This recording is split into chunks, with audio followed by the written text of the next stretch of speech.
They were supposed to be just 2 more B-17s in the endless stream of silver specks crossing into Germany that morning in late 1944. Engines humming in disciplined formation, each crewman repeating the same ritual of adjusting masks, checking guns, rechecking fuses, telling themselves they weren't afraid. Lieutenant Samuel "Red" McAllister, pilot of B-17G High Plains Queen, felt the steady vibration through his gloves and reminded himself that he had flown 24 missions. Too many to be careless, too few to feel safe. Across the right wingtip, flying position was B-17F Sweet Lily, commanded by Captain Daniel Rourke, a calm, heavy-shouldered man from Montana whose voiceover, interphone, always sounded as if he were telling a bedtime story instead of leading crews into flak storms. The target was an oil refinery near Merseburg, a place the men of the 8th Air Force had come to dread. They had a saying, "Every bomb you drop on Merseburg, Jerry drops 3 on you." Red's crew joked about it darkly as they passed chocolate bars around, but the tension lived beneath every breath. Even the sky felt uneasy, a faded blue that seemed thinner the farther east they flew. When the first black blossoms of flak opened below them, Red felt his shoulder muscles tighten. Bombardier Eddie Hale whispered, "Here we go," though no one had asked him to say a thing. The enemy shells climbed higher and closer, each burst trembling through the airframe. The thick, oily smoke streaked across the nose glass. And then the formation began to twist apart. They weren't hit yet, but they were flying into a zone where death didn't need permission. Sweet Lily took the first bad one. A flak shell detonated directly beneath her port side. Red saw the jolt ripple through her fuselage like a body being struck by a giant. The left landing gear door ripped loose, a bomb bay latch popped open, and a section of skin peeled back near the radio room. Smoke belched from the left wing root, but the engine somehow still turned. Rourke's voice crackled over the radio. "High Plains Queen, we're hit. Still flying. Keep going," Red answered back. "Stay with us. We're not leaving anyone behind." But flak didn't care about loyalty. A second burst erupted between their planes. Red's Queen bucked violently, and a metallic shriek rang through the fuselage. He fought the yoke as the bomber sagged on the right side. Ball turret gunner Hawkins yelled something Red couldn't understand. Just panic and static, until the interphone finally cleared. "Starboard wing root hit," Hawkins cried. "Hydraulics might be gone." The Queen was wounded, but alive. Red pulled her higher, keeping her in formation with raw force of will. He stole a glance at Sweet Lily, the bomber flying unevenly, like a wounded bird determined not to fall. Then the fighters came.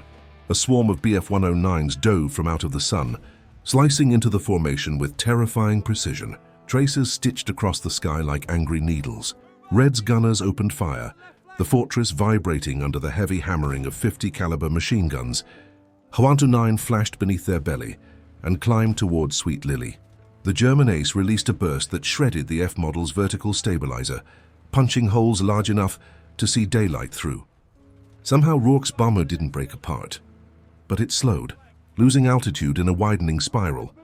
Red shouted into the radio, "Lily! Lily, get altitude! Pull up!" He watched helplessly as the German ace rolled for another pass. Before the enemy fighter completed the arc, the Queen's top turret gunner, Woody Henderson, fired a burst so perfectly timed that the German plane exploded into flaming debris. A cheer erupted on interphone, but it died quickly as their eyes returned to the wounded bomber below. Sweet Lily wasn't climbing. She was falling. Red gritted his teeth. "I'm going after them," his co-pilot protested. "Red, we leave formation, we're dead." "We leave them," Red shot back. "They're already dead."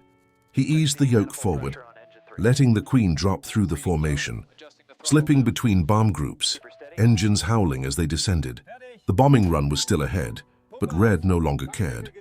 He only cared about the men falling away from the sky. They caught up with Sweet Lily at 5,000 feet. The bomber was still flying, but barely. Her tail was half shattered, elevators nearly useless. Smoke poured from one engine. And then, before Red could radio Rourke, fate intervened with terrible, unbelievable precision. A new flak burst erupted directly under Sweet Lily, punching upward like a fist. The jolt sheared more metal from her tail. The bomber pitched violently nose up, and in that upward lurch something impossible happened. Lily's tail slammed down onto the Queen's dorsal surface, just behind the top turret. The impact shook Red so violently he nearly blacked out. The two B-17s locked together like a grotesque puzzle piece, one bomber sitting on the back of the other. For a split second, no one spoke. Then chaos erupted. Red shouted, "Hold altitude!" "Power up all engines!" The Queen strained under the monstrous weight of a partial second aircraft. Sheets of metal tore away where the tail section had wedged itself. Sparks rained over the radio room. Henderson screamed that his turret was crushed, jammed useless. Sweet Lily's radio operator came across the frequency, voice trembling. "Our tail controls are gone." "We can't pull clear," Red answered. "Don't try. We'll carry you." Even saying it felt insane. But adrenaline made insanity feel like courage. The Queen could barely stay level. Red fought the heavy nose and dragging tail, applying asymmetric throttle, making microscopic corrections to hold them both alive. Sweat rolled down his back in freezing rivulets. His crew worked emergency systems, pumping backup hydraulics, rerouting whatever they could. The smell of burning insulation drifted through the vents. The piggybacked bombers limped westward, staggering like a wounded giant. "Red," his co-pilot whispered, "we're losing altitude. Rate of descent increasing." "Not today," Red growled. "Not while anyone's still breathing." But the airfield in England was still hours away. They needed height, time, and air underneath them, and they had none. Minutes stretched. The Queen sank another 1,000 feet, then 2. They dropped below 4,000, then 3. Oxygen masks came off. The air thickened with sweat and fear. Aboard Sweet Lily, Rourke himself finally came on the radio, voice steady despite everything. "Red, you don't have to do this." "Yes," Red replied. "I damn well do. We're dragging you to your graves and then we go together. But we're not letting go." Rourke's paws crackled like static. Then he said quietly, "You're a stubborn son of a gun." Red forced a smile through clenched teeth. "Takes one to know one." Ahead, grey clouds parted, and the white cliffs of England emerged like a promise from another world. Cheers erupted across both crews. But the Queen was still sinking, engines overheating beyond redline. Smoke bled from the starboard intercooler. The combined weight was too great. They would have one shot at landing. Red radioed ahead. "Mayday, mayday. We are two B-17s locked together." "Repeat, two B-17s locked together. Preparing emergency landing." The stunned controller answered. "Say again." "No time," Red barked. "Clear the damn runway!" The co-pilot asked. "Landing gear? Maybe it holds. Maybe it doesn't. But wheels down anyway." The Queen jerked as the gear extended, one side locking with a metallic thud, the other struggling halfway before jamming. A one-wheel landing with two aircraft fused together. Perfect. Rourke radioed, "We'll take our chances when you hit." "God be with you." Red aligned the runway, jaw clenched so hard it hurt. "Everyone brace. This will be ugly." The descent felt endless. Anguish measured in feet. The runway rose toward them. The Queen shuddered, losing lift desperately. Red kept her nose high just enough that Sweet Lily wouldn't crush them on impact. The first wheel struck with a bone-shattering slam. The Queen screamed across the tarmac. Metal tearing, sparks exploding in fountains of orange and white. The second wheel collapsed instantly. The right wing dipped, scraping the runway in a blinding shower as the piggybacked bomber stack slewed sideways. Crewmen prayed, screamed, held on. The two B-17s slid nearly 1,000 feet before grinding to a halt in a twisted, smoking heap. Silence followed. A silence so complete it felt holy.